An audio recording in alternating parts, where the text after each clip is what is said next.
Hey, Mike, how's it going? Good, Frank. How we doing? I am doing fabulous, as fabulous I can do. Right? What are we in? Holy Week, the week of Easter? Yes, actually, yeah. Yep. Yeah, Easter Sunday coming up. We got Good Friday on, obviously, Friday. Yeah, in a couple of days here. Yeah, It's exciting. it is exciting. You have a good week? Yeah, so actually tomorrow night, I'm going out for dinner for the Last Supper. Aha, there you go. I'm going to reenact it. Nice, I like I'm it. going to find 12 people to act as my Are you going to include or not include a Mary Magdalene? Yeah, I'll have to bring her along. It's always good to have a woman involved. There you go. Yeah, you know how it works. Yeah. Well, thank you guys for joining Someone us. needs to know what's happening. Right? Yeah. We're here for another episode and broadcast of Perspective Shift. Yes, because that's what we do here. We broadcast, and what else do we do? Yeah. Right? All right. So What are you thinking you want to start with tonight? I don't know. I wasn't really thinking, which is what the show's all about. It's Kind of about the goal. shooting out perspectives, but yeah. So I don't know. Let's talk about synchronicity and the effect it has. So a lot of what we're talking about that, for the listeners out there, and me included, as I listen to this, what we find fascinating, because when we follow these principles and laws that we've been talking about, you've got to have an outward physical replication or result from it, or else you wouldn't know if it was working or not. Yep. And synchronicities are the key into see you're moving in the right direction. So, I've been having a ton of really interesting synchronicities this week. But what was interesting, prior to going away, Karen wanted to get away to, a retreat or something. Okay. We were supposed to go to some resort and do some type of, workshop, meditation, whatever whatever available. But at the last minute, the plans fell through, so we couldn't do it. And this was for her birthday. So she was kind of slightly bummed out, which I understand. Mm-hmm. But I told her, you know what? After we get back from vacation, we'll take care of that. And we'll go do that. And I've been back now a week and a half now. And I've been really busy, and so is she. So we really haven't brought it up. Well, today I had a client come in. We were talking about stuff, and she brought up this retreat up in Cottonwood, or right outside of Cottonwood, and Magna, something like that. It's called. Okay. I got the name written down somewhere. So tonight before the broadcast, I went and had dinner with Karen, and I was telling, hey, I know a place we can go to fulfill that engagement we were going to do. It's supposed to be a really good place. I saw pictures. They have a lot of water features. They have waterfalls, although they're man-made, but it was just beautiful. The woman was showing me the pictures and stuff. And it's a very peaceful place. So everyone that goes there is in meditative state, and it's pretty reclusive. That sounds really cool. You have to drive half an hour down this dirt road at 10 miles an hour to get to this place. So love that. And it's roughly about 2.5 hour drive. It's not too far. So I told her name, and she's like, "Are you kidding me?"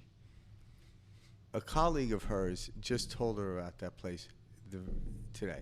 Seriously? Yeah. So. I love that. Yeah. So people are like, "Oh, that's weird. It's a coincidence," but it's not. It's because we both at the same time desired to want to go somewhere. So when this person told me about this, I'm like, that sounds really cool. I know I'll like it. But now I have to present it to Karen. Mm-hmm. So then when I present it to Karen and she heard it, it's a no-brainer. So now we're just going to make plans. So we stay in this field. So how does this happen? Once you ask for something, you literally have to put it aside, get it out of your way. And we've talked about this before. And get into the field, almost forget about the thing you asked for. And when you actually get into the field, or what to call the receptive mode, all of a sudden you see synchronicities. It might happen a day later, a week later, a month later. But nonetheless, it seems to always happen where it's like, no way. But now we're actually getting to the place where it's like, well, what do you expect? But even though when it comes up, I'm still excited because I know synchronicity always and forever works. But what it's showing me is I'm keeping and maintaining a better focus of my energy, because what I mean is synchronicity works regardless whether it's preferential or not preferential. All the time, every time. So it's always working. But it's nice when you're actually controlling the field of energy so the synchronicities move in the preferential aspect, such as me going to retreat that I found out about. And it's pretty pretty secluded, which is nice. That's what we want. Mm-hmm. And everyone there is on that same field, on the same plane. And because a lot of times these places are, even though they're spiritual, they are somewhat commercialized. I've been to a couple. Yeah, and there's nothing wrong with that. See, I need to do something like that, and I want to really bad. Well, it's funny is you don't need to do it because you can literally once you close your eyes on the couch, you might as well be in the middle of the Grand Canyon floating. Absolutely. Yeah. It's just fun. It's one It's of an those experience. Yep. It's experience. An experience. So this one I found, it's like, wow, like, I was showing pictures of it. It's beautiful. And they have a lot of little lakes and stuff, and they have these waterfalls, although the woman told me they're man-made because, we live in the desert, and it's not that far north. But I'm like, wow, I can just see myself being there. And then they have these workshops on different type of everything from meditation to stuff like that. So they have a whole, smorgasbord of different things you can do, or you could just simply go on your own. Does that cost something? Like, what is it? How much is it to go? Or yeah, it's she actually mentioned it was Freddie. She went she just got back on Monday. She went Friday to Sunday. She paid for the room.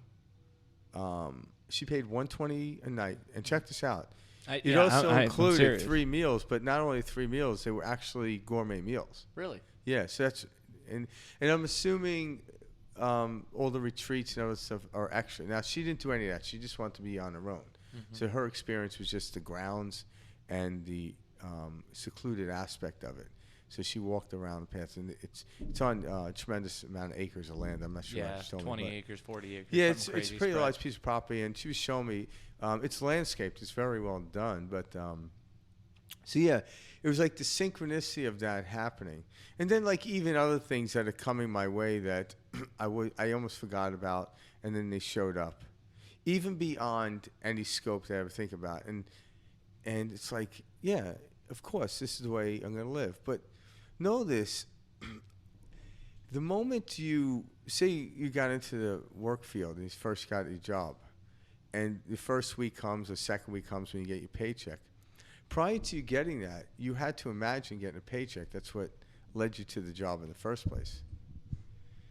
But yet we take that for granted because we think that's what's supposed to happen. I'm like, what's supposed to happen is based on how you feel about it. So that's still a synchronistic thing. It shows up. And because you do the same thing day in and day out, you get the check still arrives on Friday. You see what I'm saying? Mm-hmm. Then you get really crafty with this, and you realize, well, I get, in my line of work type thing, I literally almost get paid every day, every hour of the day. Mm-hmm. And I don't even think about pay anymore. I don't think about money anymore. I really don't. But what happens is when I think about something I want to do, a project, maybe invest in something, in a business. What's interesting, the money actually now shows up really quick. Where before it showed up and I was like tapping my foot waiting. And I'm like, it's not going to show up. And then you forget about it and it shows up. And then I'm like, oh. That's the trick. Yeah. Knowing. Yeah. And even if you're anxious about it, it doesn't stop it at all. It just slows it down. So, I like that you said that because that's important. Yeah, people think, oh, shit, I had a negative thought last week, so I got to start from scratch. No. It doesn't work that way. And I mentioned this, I think, in the last talk, maybe a talk before, is since we were young, children and even young adults, depending on how old you are, you've been asking for stuff. That asking had never gone away. So picture all these things you asked for are stored in a warehouse. So what we are right now, I believe we're coming to the end of really diving in and testing out the material world. And what I mean is there are so many people around us that are filthy rich, millionaires and all this stuff. And all of a sudden you realize, okay, that's cool. I can materialize stuff. How do I translate that into happiness? And I'm like, well, what were you feeling when you materialize? I feel certainty. I'm like, well, feel that for happiness and get it out of the way. What it is you're reflecting off the material world, and when it comes, I get happy. But after a while, like your first paycheck, you're excited. The second one, you're excited. Well, 3 years into the job, you're not really excited. Even if you get that, like, if you sign out, you get like a 10% raise, that might generate a little bit of excitement. But it comes this mundane thing because you haven't generated a new field. You haven't elevated to a new field. Buddha broke that down well. So like what you were talking about, Buddha says. And by the way, Mike's good friends with Buddha. It's funny. It's true. He was a trust fund kid. He's a trust fund kid. So Buddha is a good character, but what I was getting at is so he said, I want happiness, right? Somebody came to Buddha and he was like, I want happiness. And so Buddha said to him, all right, you got to remove the I, because that's going to be your ego. That's going to be the identity. Yeah. And then you got to remove the want, because that's desire. And you're just left with happiness. And I think that's a great way of looking at it is we think that happiness is something that is attained, and we try to seek it. And it's not something you seek, and it's not something you attain. It's something you be, you are. It's a frequency. Exactly. It's like saying, I want the radio to go louder. We'll just turn it up. Exactly. There's nothing you have to do. So when you break it down very simply like that, and you look at it as, okay, without any type of outside experience or, objects or form, you can attain happiness. And this sounds difficult at first. It's like, wait, what? But when you say I is something that we use when we talk, and it's very much so the person, and it's the identity is what we're talking about. I want this, I need this, etc. And when you can be aware of the person, that's really what we're talking about, is we want to float in that awareness area, essentially. You want to be aware of the different thoughts as they come, because ultimately what our mind is it's an operating system. And everything we're experiencing, we're just assigning a meaning to it, okay? And we're saying, I like this, I don't like this, and it's just an operating system. Check, check, check, check, like, don't like, and we categorize stuff. So when you understand how the operating system works, and you know that this is happening, you can say, okay, I know my mind is assigning meaning to everything, so I'm going to allow everything to just be. And that's how you get to this 0 point, where thoughts come, but you see them as the clouds passing by that they are. And so rather than looking through things as the person, oh, I don't like this because it's this, see it for what it is. That's a story that your operating system is allowing to play. And you can actually get in there and change the meaning to that. Or better, have no meaning, because you see it for what it is. This is just my mind all over the place. Everything that materializes is simply my mind. And then you understand, oh my goodness, my mind is these experiences. Everything is a reflection of how I'm feeling on the inside. And so when you understand how the operating system works, this allows you to kind of get to that 0 point that Frank and I are talking about, especially when he's referring to, that point of nothing, that point of being. That's what happiness is. Yeah, and it's the metaphor we talked about before, me and Mike, and that was a great explanation, is putting the horse in front of the cart. Yep. So when you say, I want to be happiness, what you're doing is you're putting the outside world first. So you're waiting for that thing to come in order to reflect happiness back. But when you actually come from a place of happiness, things show up. See, the operating system's telling you, I need to see this in order to be happy. Well, so that's the ego. Yeah. Recognize it. Yeah, but recognize that. That's a program, okay, actually. That's what my mind's doing, okay? And you start to catch yourself on these little day in, day out things. And it guys, this takes time. This isn't something, It can take time. I'm just saying personally, for me, yeah. When I got it, it was a revelation, Yeah. the greatest feeling. And then you have these ups and downs. It's because you're half in, it. half out, know? You're testing it. And what Frank's describing is a knowing. Yeah. And you will attain this knowing. You absolutely will.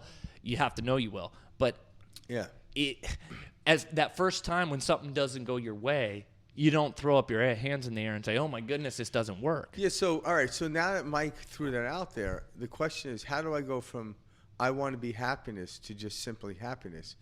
And we talked about this on the last talk, and I'm going to bring it up probably, as much as I can and remind people, is simply close your eyes and go inward. And when you go inward, your natural vibration frequency raises to a point in which you're allowing the flow. And what I mean is, and we all know this, and I used this analogy before, and I'll probably use it again, But if you're watching a TV show or a movie and there's a scene that's a little bit over your head, like in a horror show, and the guy's taking a chainsaw and chopping people up, you close your eyes. The second you close your eyes, the feeling that you were getting from the image diminishes because your frequency raises because you shut the outside world out. So what you did is you shut out one of your senses, not your visual senses, which we really rely on. Then we have 4 other senses beyond that. But when you sit in a nice, dark, quiet room and get very comfortable, you actually cut out a bunch of your senses. You cut out sight, hearing, because of quietness, if you have to. Put some headphones and have some binaural beats in the background, which will distract you from the sense and it will take you out of it. But once you close your eyes and simply just put your attention on your breathing, and like if you breathe in, just quietly, silently say in. When you breathe out, breathe out. If you find yourself getting distracted by thoughts, no big deal. Bring it back. And what happen is you're actually training the mind and the body to get into a feeling. And once you know that feeling, you can get there automatically. What Mike was saying about easy or can be difficult, as I get better, I fall out of it all the time, but I know how to get there like that now. I can literally, in a moment's notice, I recognize I'm out of it, just like when you're driving down the freeway and you get distracted and you hear dig it, dig it, dig it, dig it. I recognize I just have to go to the left of that shoulder and I'm back onto smooth pavement. But if you didn't know, you'd be stuck in that groove. So simply just test this out. Even if it's for 1 minute, close your eyes. And when you breathe in, say in. When you breathe out, say out. And you'll notice your body start to calm down. And that's where you go from the set. That is peace. That is happiness. And then from there, that's when we ask. So that's kind of what we do when I do the meditations. We do that. We start from that neutral setting, and our frequency raises. Then I bring in, I do my guided meditations. Okay, what do you want to envision yourself being in this moment? And then you visualize it. But even the visual, we bring it back to how we feel, because we have to let go of the vision at some point. Because the vision, it might not come that way. And that's what we're getting at. So we're not only saying this is possible, we want to show you how to bring it in. And once you experience it, you'll know, just like Mike and I know. But at the same time, like I've said before, once you know this practice and come to understand this, you'll never, ever be angry or upset ever again. At someone else. And not know why. You'll know why. It doesn't mean you'll never get upset. Doesn't mean you'll never get angry. You just now know why. It's because you simply got distracted. And if you get distracted, don't do a witch hunt onto what happened. It doesn't matter what distracted you. If the squirrel came by, once you take your stencil off, you don't have to figure out where the hell that squirrel come from. It doesn't matter where the squirrel come from. If you ever find yourself in a position like that, guys, it simply means it's a restless mind. That's what everything goes back to. If you find yourself toiling, etc., it's a restless mind. And these thoughts, they seem so real. Trust me, and they produce material that is, well, very they are much real so if you hold on to them. And that's the thing. Yeah. And I'm glad you just said that. So that's what I wanted to bring up. A thought is only powerful if you believe it.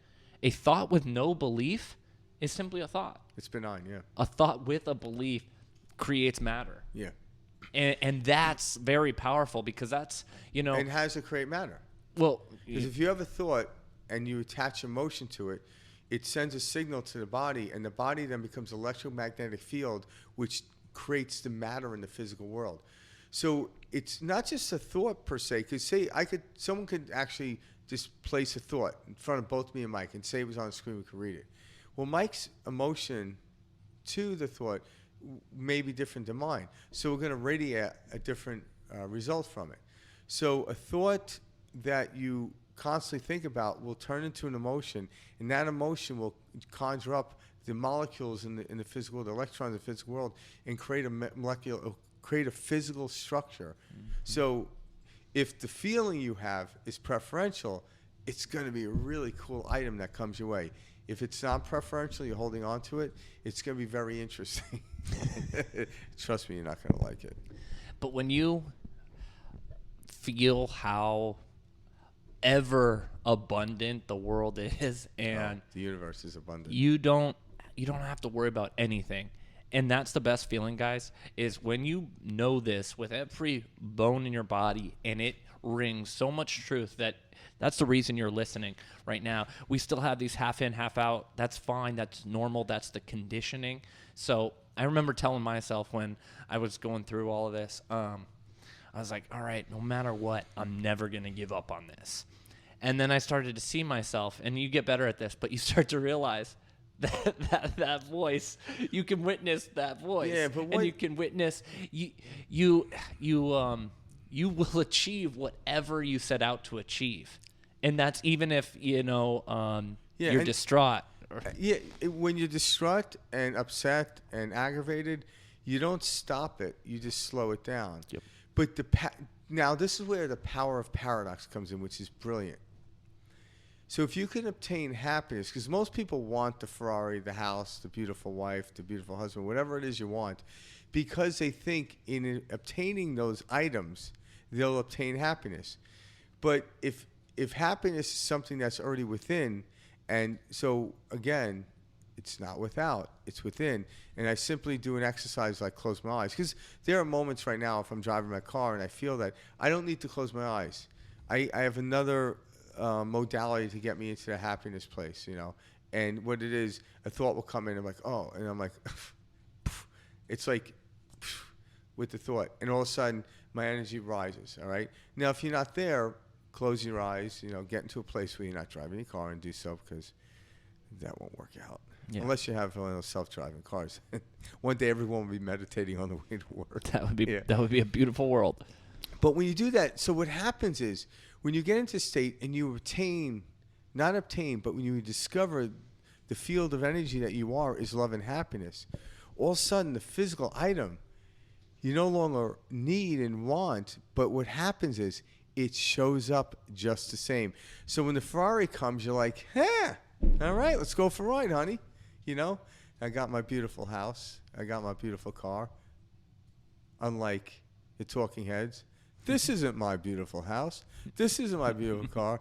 And the days go. And what it is because they were on the outside trying to look in. We're in the inside looking out. It's different. So therefore, this is my beautiful house. Mm-hmm. This is my beautiful wife. Mm-hmm. And therefore, the rest is history. So it's literally taking the cart, which we were trained, and putting it in front of the horse.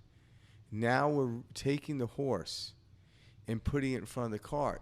And you notice the ride is a lot smoother. Because the horse can push the cart. But then your job is to make sure no rocks. And you have to. So now you're holding the cart while the horse is pushing it. So you're working just as hard as the horse. But if you put the horse in front of the cart, you're sitting on the cart. And guess what you're doing?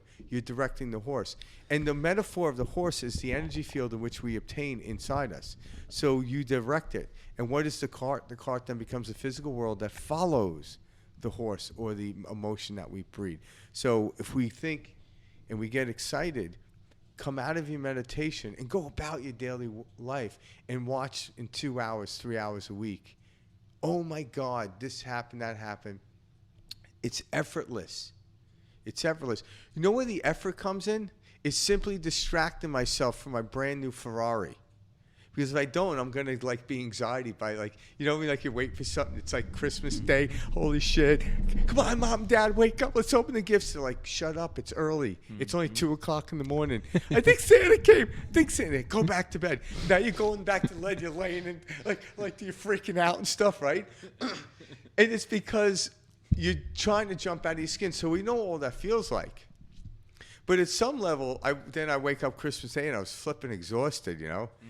But when you learn to control that, you go to sleep and you wake up and you're like, oh my God, it's time to get up. Then you rush to the tree and it's there. Mm-hmm. But there was an anxiety prior to it. In the beginning, there might be. But I'm trying to remove all the anxiety so when it comes, you're actually awake enough to utilize the object or the thing or whatever it is. But you aren't of it. But play with it. But don't attach to it. And that is the power within the field of paradox. That's the brilliance. So you have the switching of when you get to a place where you already are happy, you don't need the thing to be happy because you're already there. But when the thing comes up, what does it do? It perpetuates your happiness. It lets you know this actually works. And then there's a lot of people now you're hearing about people that have, monetary achieved everything. And people are like, oh, you're going to buy more houses? Like, nah, house. Been there, done that. They're now taking what we call monetary value and they're putting that energy into things like, what? You want to go to Mars? Like Elon Musk. What? Mm-hmm. And it's like, yeah, I could buy all the houses in the world. I have enough money for it, but I wouldn't have enough time to sleep in those houses trying to get SpaceX involved, So you start to see, and I could only imagine the generation of excitement that coming into it. For him, it's that, but it's the energy he's putting around it. And I have no doubt, like listening to talk about it, that he will come across and see, because when you get to that frequency, you'll see, in this case, some type of beyond compulsion device that will get him to Mars in a timely fashion. But if he keeps rising up that frequency ladder, he'll see the wormhole, if you will, in order how to get there. And now, then once he sees it, now he has to figure out how to work within the physical realm of it. And I know someone like him will figure it out. I have no doubt. And that's his field. And when I watch him or listen to him, it excites me because what's in store for me. So for me, it's a completely different thing. But watching him excites me. Now, I have people like, would you go to Mars? I'm like, yeah, it doesn't excite me. But people get hung up on like that thing. I'm like, no, it's not about that thing. It's the excitement and the energy that this person is generating. And then he's putting it on the focus of that in order to keep the focused energy you need. If you scatter it all over the place, there's no energy. So it's focusing. In his case, Elon Musk, he's focusing on getting to Mars. So he's taking this energy and he's keeping it very efficient. And I have no doubt he'll see it. So I love that you bring up Elon Musk. And so, like, people, when you're working different jobs and stuff, it's a common mentality, especially like a very employee mindset type of thing. Like, oh, I'm doing all the work, we're doing all the work, and the manager gets all the credit, or they're not doing anything, and it's because of all this. And actually, that's really what happens, because the people who get a hire are working more efficiently. But what it is if you got to their level, you would understand. Exactly. They can't work any harder to appease you. And that's the thing. Yeah, no matter what, it's a mindset thing, and that's why the structure goes the way it is. And it's because you get to this and you realize, no, your energy is now directing. It's beyond. It's a whole different mentality. It's a leveling up and being able to see it from above. Yeah, you see things. You see what I'm saying? Things in bigger pictures rather than increments. But you know exactly what I mean. We're supporting this and making this happen, and you have this very, very low mindset, and that's why you're low on this totem pole. And as you get higher and higher, you realize, no, the energy being focused by this district manager, and then by the, and as it goes up, it's a big deal. And it's truth, and that's why. But what's interesting is exists. Empirically, that system isn't the only system. It's not empirically true. So people have to realize every human being could be their own CEO. Absolutely. Yeah. But what happens is we are sold a system, and this is how it works. And the people at the top of a corporation, they might understand how to materialize stuff. They put their energy towards it, and it works. But they don't understand the laws. Perhaps some do, and that's why they change the way their corporations are. But a lot of times, if they're telling people you have to start at the bottom to get up here, I'm like, no, we live in a quantum universe. Yep. I'm like, there isn't a stairway that you have to go up. Or if you want, I'm like, yeah, I'm going to take the elevator. I'm not going to hike up these stairs. Or climb the ladder. Again, that's just an idea that's being sold, a story that you can now carry around with you each day. Yeah, and it's funny because you never really get to, like, if you're working in the mailroom, no one really knows who the CEO is. They heard his name or they don't get to meet him. Or even if you do see the person, whether it's a man or woman, pass you by in the parking lot or whatever, you still have this odd concept that isn't working for you. You know, because in the past, people that were on those positions in the lower rung of the ladder, if you want to look at the ladder in the linear perspective of moving up, what they did is they tried to emulate the CEO. And then through the aspect of emulation, they may go home and meditated or dreamed about it, whatever. All of a sudden, they were able to skip more rungs on the ladder than the actual CEO that's obtaining the position that they're in right now. And the efficiency comes, right? Because think about this. When you were in a horse and buggy, how long did it take you to get from the East Coast to the West Coast? Long time. Yeah. Then when the first car came out, how long did it take? Not too bad. And then when the... Not too bad. That was freaking a brilliant response. Yeah, not too bad. I've been there. You know. Yeah, I was there when Ford came out with his Model T. And hey, that was back when I was hanging with Buddha. Yeah.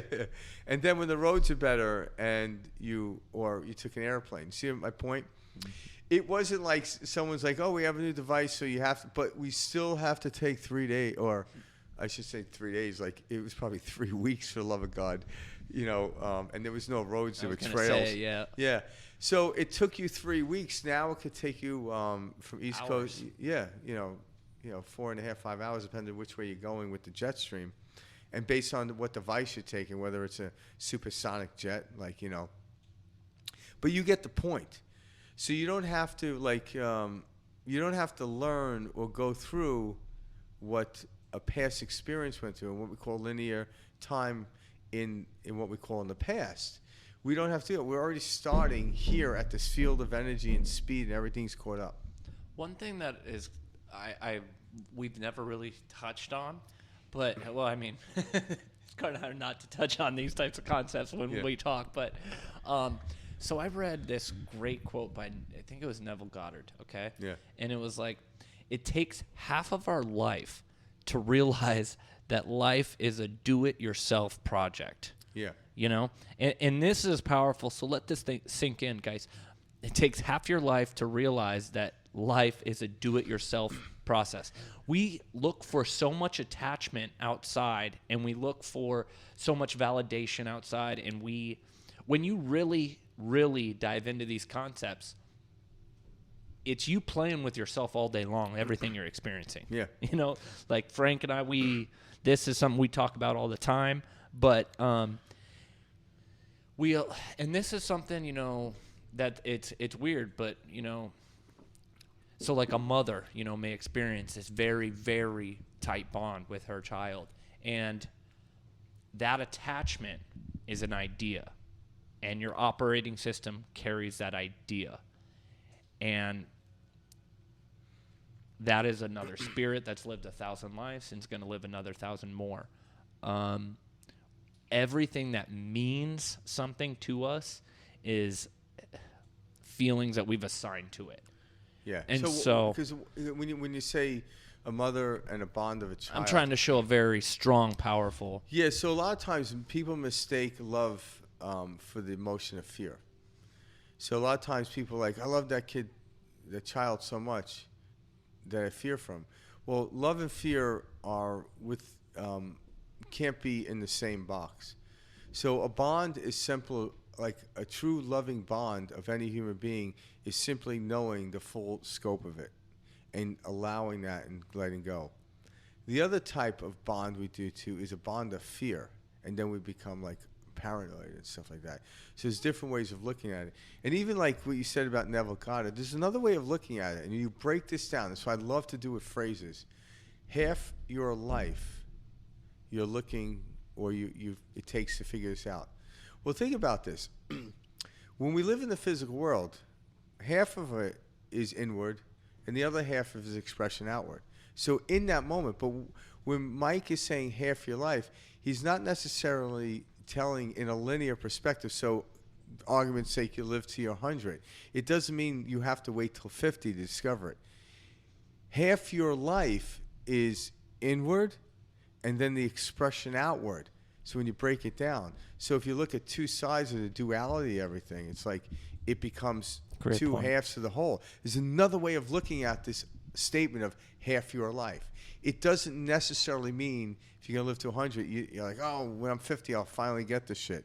No, No, it doesn't, no. it I doesn't want work. you to know you're not going to find the answer through Frank or me. We're simply a reflection of where your mind's currently Well, at, if and you- that's what I'm if- trying if to you say. give me $1 million bucks, I can find it for you. but yeah, you know what I mean, man. Oh, I know what you mean. And I know exactly what you mean. and guys, it's a do-it-yourself project. Everything you're experiencing is you and drag, like Ram Dass You would and say. drag. But I love that, yeah. Ram Dass used to say that. Ram Dass was like, I look at everyone as God in drag. And I was There you like, go. oh, I love that. That's so Yeah. beautiful. It's kind of crass. And I was like, oh, Yeah. that's such a great way to describe Now, the it. thing is, he said that back in the 60s, I believe. Yep. We Or might- I don't know if it was the 70s or 60s, but Yeah, back yeah, then, back it was then, yeah, yeah. not any time in we the last might 20 get in years. trouble by saying this now. So anyone out there that is into drag, we didn't mean anything. Oh by it. yeah, I didn't mean it offensively. I just meant you Yeah, I'm just you feel playing me. with you, Yeah. And again, offense is something we attach to. But again, bringing it kind of back to that do it yourself, everything you're experiencing is ultimately a feeling and emotion that not only you're assigning, but that you are bringing into matter. And so when you realize that these friendships and these relationships and these bonds, they are the operating system attaching to these ideas, it gives this space and it feels good. It does. And know this, and this is another point that just jumped into my head that I've known and maybe haven't expressed before. When you come into this plane, you're born, you already have a signature frequency that's different than any other human being on this planet. And over time, we'll call that a skill or a gift, right? And what happens is when you learn how to get into your natural frequency, that natural frequency never remains the same. It will continue to expand just like everything else in the universe. And so this is odd to hear in the day and time we're living, probably not as odd as it was maybe 100 years ago, but it isn't your job to do, it's your job to feel. And when you feel, doing becomes so easy. What I mean is, the things I love to do is based on a feeling. I wouldn't want someone to make love to a beautiful woman for me. No. So that's not like, I got to do this thing. This is going to be yeah, it's a lot of work. So, and that beautiful woman's Karen, by the way. yeah, there you go. And so I wouldn't want that. But there are other aspects of my existence that I need a field or a village of people around me that I wouldn't care to do, but they love to do that. So like, when I get into a concept or a writing of a story, now I like to jot things down, but I don't like to edit, and there's other aspects. But there are people that love to do that. And so I'll give them the concept, I'll write the stuff down, they'll take and edit and form it. I know, like just like what me and Mike are doing, we love to sit and talk about this stuff, the concept, but when it comes to the promotion of it, the advertisement of it, stuff like, it's not really, I don't want to put forth energy. People are like, oh, it's easy, I can teach you. I'm like, yeah, I could teach you how to sit and talk about the concepts that we do, but you wouldn't very much like it. I also know it worked out. Yeah. It does. So what happens is, stirring back to the understanding how we started this conversation, synchronicity. So when me and Mike keep doing this, people then show up in our lives to help promote it. And we recognize it. So then the action's taken by saying, yes, you're hired. But we don't hit the pavement looking for it, because I don't like doing that either. Well, you also don't want to force anything. No, because then you end up getting scammed by the guy. Yeah, or that's person. the thing. It's so weird.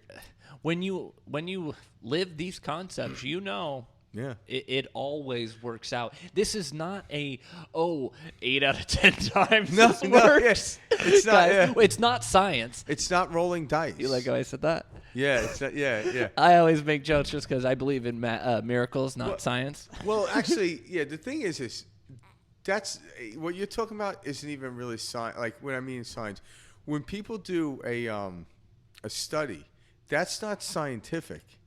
it's still random because the thing is like, oh, we did a study, so 5 out of 10 doctors like this. I'm like, well, who are these 10 doctors that you talk to? And whenever I hear a study, 5 out of 7 people, I'm like, oh, no one asked me. What answer would I have given? So those are actually statistics, and science will use statistics as a mere basis, but science really loves absolutes. Absolute. Oh yeah. Like, in other words, in the field And there's of, no absolutes. That's why it's awesome. Well, there are. Well, in other like words, what we're talking about. they are, because if I generate a happy feeling, I'm absolutely going to have a happy experience. Now, I don't know what that actual experience is. I guess a material absolute. That's what I kind of again with science. Science, guys, is it's an idea in the operating system. Well, it's not language. That explains the universe. And so, like, science speaking, a woman can't lift a car. Well, put her baby underneath it. Watch her lift that car. Where did science just go? Out the window. Well, so that's adrenaline, and then they bring it in. Yeah, no, again, because that's I'm just trying to give an example. Yeah, when you go into quantum science, they will explain that away all day long. Yep. Yeah, and that's why that's the science of the future. Yeah, it is, and it's here now, and a lot of people are, and there's like a lot of good teachers about it. Like obviously, Dr. Joe Dispenza, even though his formal education's in Hawkins goes into it. Yeah, he was chiropractor. Yes, Bruce Lipton. Yeah, a lot of them do. Yeah, and they came from the more of Newtonian classic understanding of science, matter onto matter. So and they knew that didn't feel right. No, and they came upon the quantum field. So when you work, and it's funny because I've heard Joe Dispenza say this, you can force matter into matter and eventually become a millionaire. But the quantum universe still says it wasn't the matter to matter that created it. Is when you keep doing matter to matter, eventually you're going to get sick and tired of it and get distracted and allow the quantum stream to flow. So it isn't like if I bang my head 6 times on the wall, it will magically come. It's banging my head 6 times on the wall, and in my case, in that particular moment in time when I did it, I simply passed out, refraining from all negative energy or any resistance, and when I came to, it was there. So now I'm like, oh, if I bang my head 6 times, I'm like, no. You just happened to pass out on the 6th banging of the head, and when you passed out, you held absolutely no resistance, and that's when it came. So matter to matter will never work, but when you use matter to matter, you eventually get tired of it and pass out, and then it works. Matter to matter will never, ever work, because this glass can never produce another glass. But I can look at the glass, and I'm like, oh, I like that. But what happens if I flare it? Now my imagination and then generates a feeling. I come in and I produce another glass based off looking at another mattered object, but it was the feeling that created it. Matter to matter will never work. But if you use it long enough, you'll get tired, and then you'll let go, and then it works. So what Frank just described so eloquently is awesome. I'm eloquent.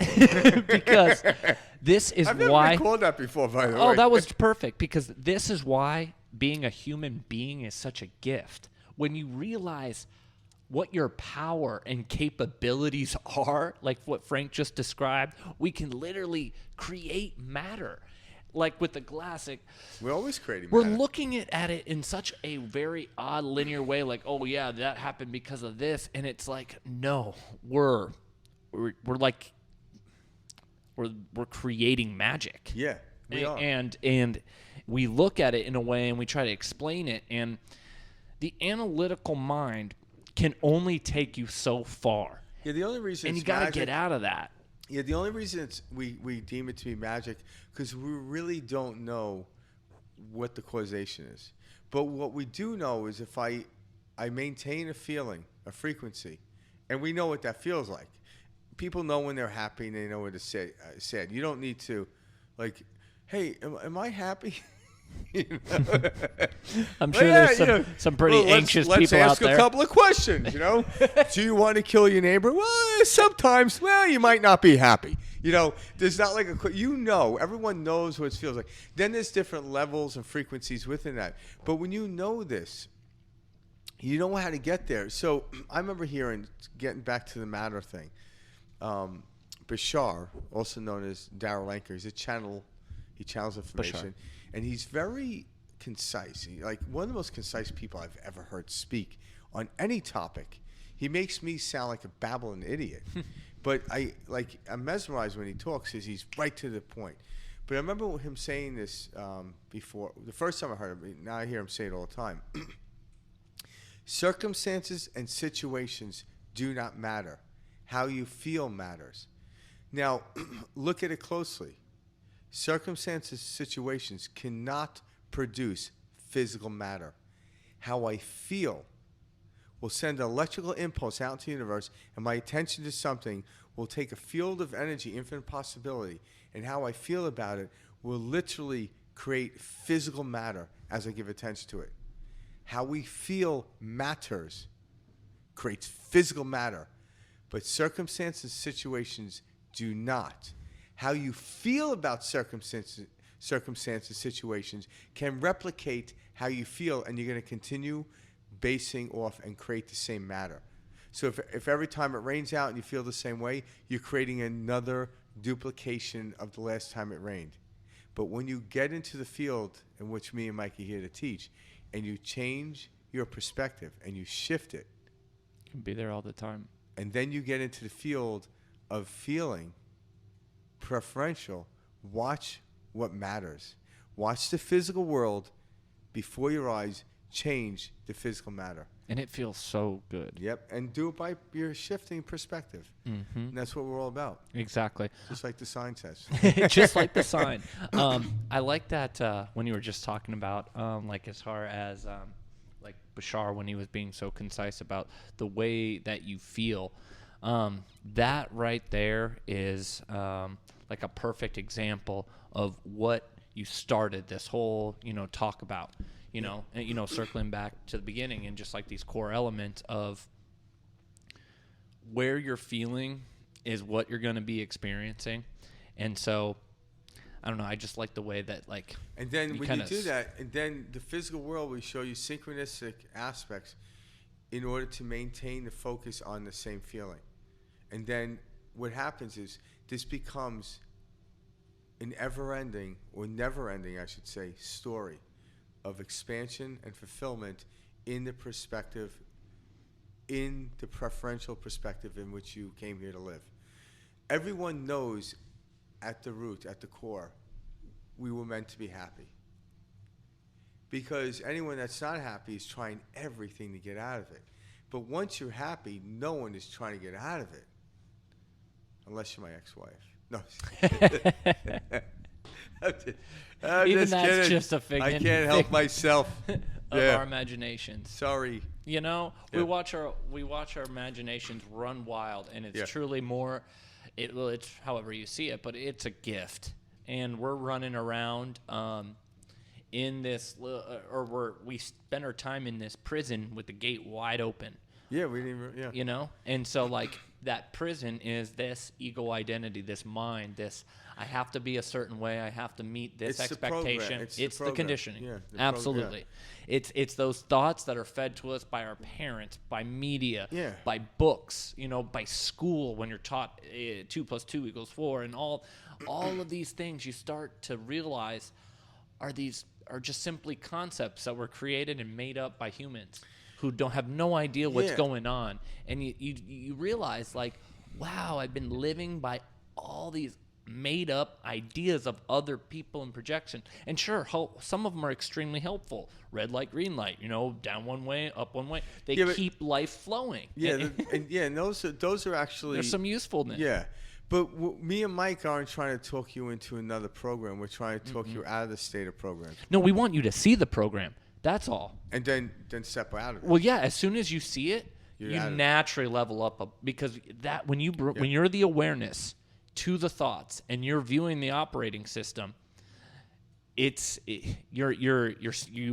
understand what's going on. And then through that understanding, you're allowed to begin to create because you understand, oh my gosh, this is me. Like the person I'm interacting with is myself. Because in a program, you can't create, you can only replicate. Yeah. Because that's what programs are. They're replications of a system in which was given to you. But when you really want to create, you have to step out of the field of any programming. So even people like, oh, I want to change my bad habits for good habits. I'm like, yeah, I get that, but that will eventually come and bite you, come and bite you in the ass again. Because even what you look at as bad habit at some point may have been a good habit. So you even want to get out of the habitual mind eventually, and this is where humans are moving towards, to where when you're fully present, fully conscious, you don't need the program at all. You don't even need a good habit. You don't need a habit. You simply need consciousness. Now, as we program this, oddly enough, I do have habits, but now my habits are working this way. When I get distracted, my habit kicks me back into consciousness. So I'm not saying I have a bad habit there. I'm like, no, that habit is trying to keep me into consciousness. So I use that, but there is a moment in time where I believe I can be fully conscious. But the power of paradox says, who cares if I ever get there? If I'm trying to get to a fully conscious state, I'm probably the most unconscious human being on the planet. I'm not trying to get there. I'm trying to find myself because there's nowhere to get. Cover where you're already at. There's nowhere to get. So I'm okay with having that habit that allows me to realize I'm distracted. It doesn't bother me. But before, my habits were just making me go in a circle, and then one day, like every year, you look up and say, did I do better this year or last year? And then that's where, on January 1st, you make up your what are those things you called anymore? Your resolution. Oh, yeah. So then you put out a whole nother program for a new program, and you try to get to the point where you make more money, lose more weight. And I'm like, again, that's matter to matter. You're never going to do it that way. Never. You completely change the state. Put the horse in front of the carriage. Wow. This actually works way better. And innately you knew it would. And now you're conscious. But then you might slip back into unconscious. That's fine. Because I lived, from experience, I was mainly living in unconsciousness, and I would slip into consciousness accidentally. I'm like, oh my God, it's amazing. This flow feels great. And then bam. Now I mainly hang out in consciousness, and I somehow get distracted into unconscious. And I'm A-okay with that. It's funny. That's where a lot of my humor comes from because, Gotta lighten it up somehow. Yeah. Yeah, well, that's just There's no other way to live. No. That's it, guys. Your life can be as beautiful as you'd like it to be, or as rough, scary, hard, and never gonna work out for me as much as you apply to it. Yep. And that's our perspective shift for the evening. Thanks for joining us, guys. You got it. See you next week. Nicely done, Frank.